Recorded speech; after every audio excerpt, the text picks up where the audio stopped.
अब चर्चा चल रही थी मानसिक रोग की। मानसिक रोग सबको है, काल मत का हो, संत मत का हो, कबीरदास का सिद्ध हो, गोस्वामी जी का सिद्ध हो, नानक जी का हो, पलटू दास जी का हो, जगजीवन साहिब का हो, किसी का भी हो।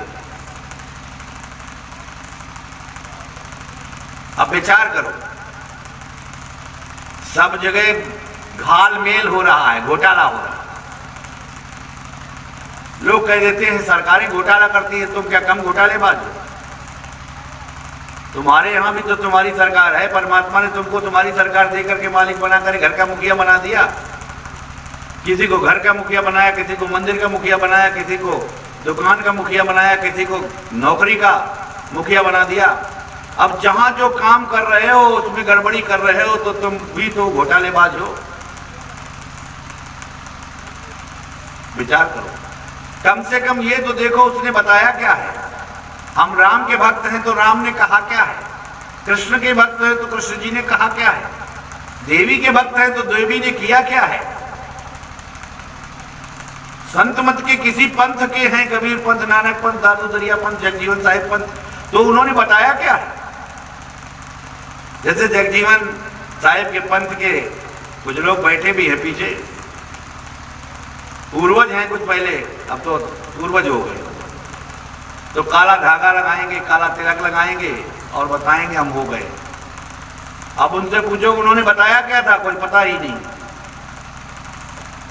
उन्होंने कहा था अंतर में खोज करो, अंदर में जाओ, रास्ता अंदर में है, बाहर में नहीं है। सात सरग आसमान पर भटकत है मून मूड़, और खालिक तो खोया नहीं इसी महल में ढूंढ। चारों धाम कर आएंगे, आदत एक भी नहीं सुधारेंगे। और कहेंगे क्या, चर्चा किस बात की करेंगे वहां से आने के बाद? अरे पंडों ने सालों ने लूट लिया हमको, ये सीख के आए। चार धाम से आने के बाद ये सीखा, कितना बढ़िया चीज। और फिर उसका गुणगान महीनों नहीं बरसों करेंगे।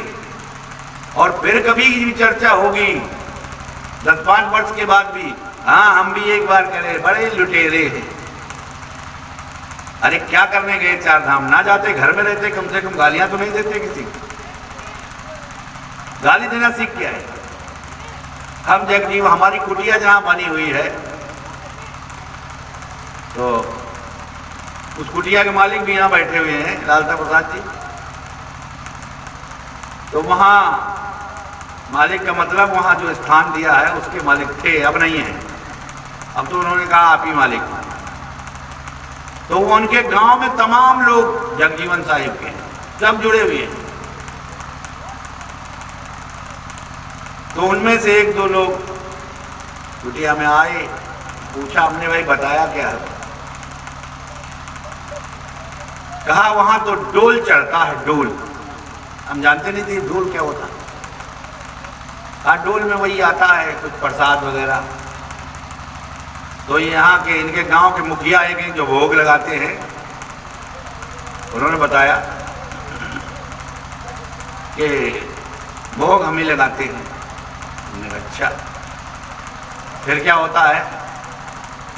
कहा वो भोग लगता है, लोग मानते हैं, ठीक हो जाता है। क्या ठीक हो जाता है? कहा भैंस ठीक हो जाती है। हमने भैंस ठीक होने के लिए गुरु किया जाता है, भैंस ठीक हो जाती है। हमने कहा भैंस के लिए गुरु किया जाता है क्या? ये तो भैंस का गुरु हो गया, तुम्हारा कहां हुआ? कहा फिर हम घी चढ़ाते हैं, घी। हमने कहा वो क्यों? कहा हमारा काम किया तो हम चढ़ाएंगे ही। हमने कहा इसका मतलब मजदूर बनाया? कहा बिल्कुल बनाया। हमने कहा मतलब इसकी चाकरी देते हो? कहा बहुत से उनकी चाकरी मार भी लेते हैं, नहीं चढ़ाते। हमने फिर कहा जो मार लेते हैं उनका सत्यानाश कर देते हैं जगजीवन साहिब। हमने कहा धन्य हो भाई, जगजीवन साहिब को बदनाम कर रहे हैं, वो काहे सत्यानाश कर देंगे? संत तो वो होते हैं जिनकी निंदा जो करता है कोई तो उसका वही तार देते हैं, नाश नहीं करते, उसको भी तार देते हैं। लेकिन शर्त यह है कि वो निंदा रोज करे और नियमित करे। लेकिन अगर भक्त होकर निंदा किया है तो उसका उद्धार तीनों कालों में नहीं। तो ऐसा क्यों करेंगे? हमने कहा अच्छा पूजा क्या होती है? कहा वहां हनुमान जी का प्रसाद चलता है। तो वहां जाते आते होंगे, जानते होंगे, हम तो कभी गए नहीं। तो हमने कहा हनुमान जी पूरा काम करते हैं जगजीवन साहब? बोला हनुमान जी करते हैं। तो हमने कहा फिर जगजीवन साहब का नाम क्यों बदनाम करते हो? कहा नहीं वो भी करते हैं।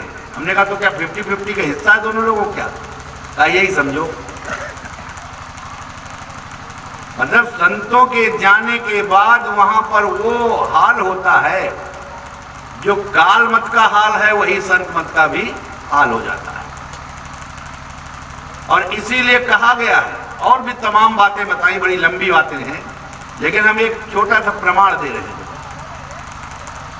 कि मतलब उसका ये होता है कि उस जगह पर दोबारा से वो संत कभी नहीं आते,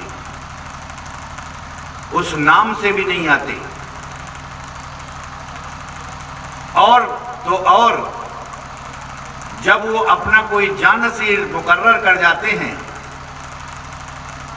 तो वो केवल वो काम कर सकता है, उसके बाद नहीं, क्योंकि ये पीढ़ी दर पीढ़ी चलने वाला कोई बपौती नहीं है। संत एक पदवी है, जैसे राष्ट्रपति की है, जैसे प्रधानमंत्री की है। प्रधानमंत्री का बेटा प्रधानमंत्री होगा इसकी कोई गारंटी नहीं दे सकता, राष्ट्रपति का बेटा राष्ट्रपति होगा इसकी गारंटी कोई नहीं दे सकता।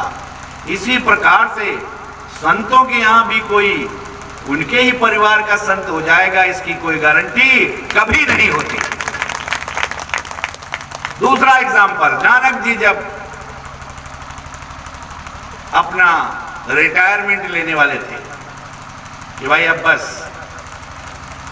उनके 2 पुत्र थे और वो ठाकुर थे, क्षत्रिय थे, जहां भी ठाकुरों गांव है हमने सुना। तो उन्होंने क्या किया? उन्होंने अपने 2 पुत्र थे, श्रीचंद, लक्ष्मीचंद, उनमें से किसी को अपना जानसीन मुकर्रर नहीं किया और एक दूसरे को, जो उनकी बिरादरी का भी नहीं था, लेहड़ा जाति, पंजाबी भाषा में लेहड़ा जाति कहते हैं और यहाँ की हिंदी की भाषा में उसको पाल कहते हैं, गड़रिया कहते हैं।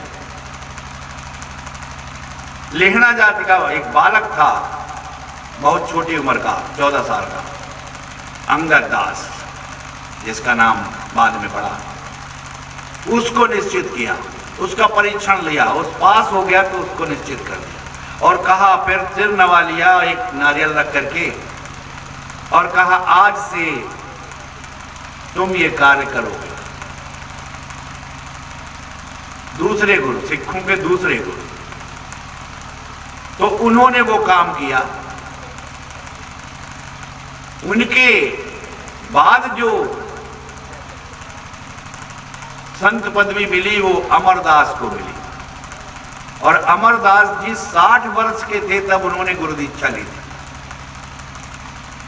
विचार करो, सत्य मार्ग पर चलने के लिए कोई उम्र तो नहीं होती, लेकिन अगर कोई कटिबद्ध हो जाए उधर को चलने के लिए तो उसके लिए कुछ असंभव नहीं है। 60 वर्ष की उम्र थी उस समय वो उनकी शरण में आए। अगर लक्ष्य की प्राप्ति करनी है, चाहे संसार का लक्ष्य हो चाहे परमार्थ का हो, कान खोलकर अच्छी तरह से तुम लोग गांठ बांध कर रख लो। अगर लक्ष्य की प्राप्ति करनी है तो संसार की तरफ से गूंगे और बहरे हो जाओ।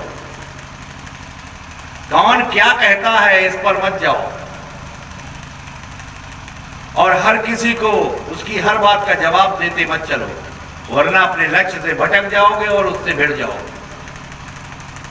गूंगे बन जाओ, कौन क्या तुम्हें कह रहा है उसका जवाब न दो, और बहरे इसलिए हो जाओ क्योंकि पता नहीं कौन क्या कहेगा। दूसरी चीज बहुत जरूरी है, उसको ध्यान रखो, निंदा से कभी घबराओ मत। निंदा से कभी घबराओ मत। क्यों? कोई सोचा हम यार आईएएस का एग्जाम में बैठेंगे और आईएएस बनेंगे, कोई सोचा हम पीसीएस बनेंगे, कोई वो बनेंगे, और किसी का बाप अंगूठा टेक बोले ये बन गए, बाप अंगूठा टेक और ये चल गए ऐसे बनने। उसकी बात पर मत जाओ। निंदा से घबरा कर कभी अपने लक्ष्य को मत बदलो। ये संसार के काम में भी आएगा और परमार्थ के काम में भी आएगा, दोनों के लिए एक ही उपाय। निंदा से घबरा करके कभी लक्ष्य को मत बदलो, क्योंकि लक्ष्य प्राप्त करते ही लोगों की राय तुम्हारे प्रति बदल जाएगी। जब तुम लक्ष्य की ही प्राप्ति कर लोगे तो पीछे जो खुद कह चुके हैं वो खुद भूल जाएंगे, उन्हें नहीं याद आएगा। बोले हमने सुना तुमने ये कहा था। अरे हम क्यों कहेंगे भाई, तुम तो डीएम बन गए। अरे तुम डीएम बन गए, कितनी बढ़िया बात, हमारा भी कुछ काम होगा। तो लोगों की राय बदलती रहती है। अगर कोई अज्ञानतावश किसी की निंदा कर भी रहा है तो उसके लिए बुरा मत मानो। कैसे? जैसे मध्य उत्तर प्रदेश में एक बड़ी कुरीति है,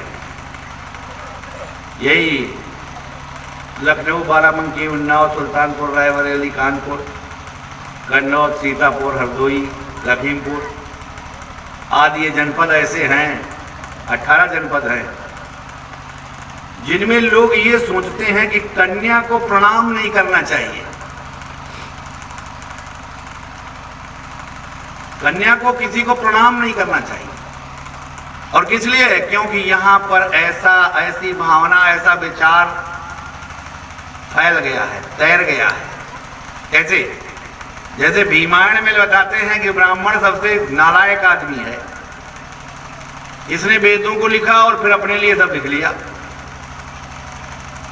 ठाकुर मजबूत थे इसलिए उनको अपना दूसरा नंबर दे दिया कि तुम हमारे नीचे आ जाओ तुरंत। तो कहा वो भी उनके विरोध नहीं कर पाते।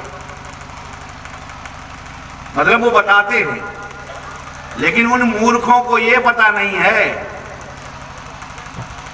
कि जिन ब्राह्मणों ने वेदों की रचना की है और भूसुर बताए गए हैं, और इसके बाद उन्हीं ब्राह्मणों ने यह भी लिखा है कि यदि शूद्र वर्ण का कोई गलती करता है तो और ब्राह्मण का भी करता है, क्षत्रिय भी करता है, वैश्य भी करता है, तो चारों में से सबसे कम दंड शूद्र को देना चाहिए। उन्होंने ही लिखा है, अपने पक्ष में लिख लिया ना। वैश्य को उसका दुगना दंड देना चाहिए और क्षत्रिय को उसको 4 गुना दंड देना चाहिए, और ब्राह्मण का सर्वोत्कृष्ट दंड देना चाहिए, जो सबसे बड़ा दंड दुनिया में हो सकता है।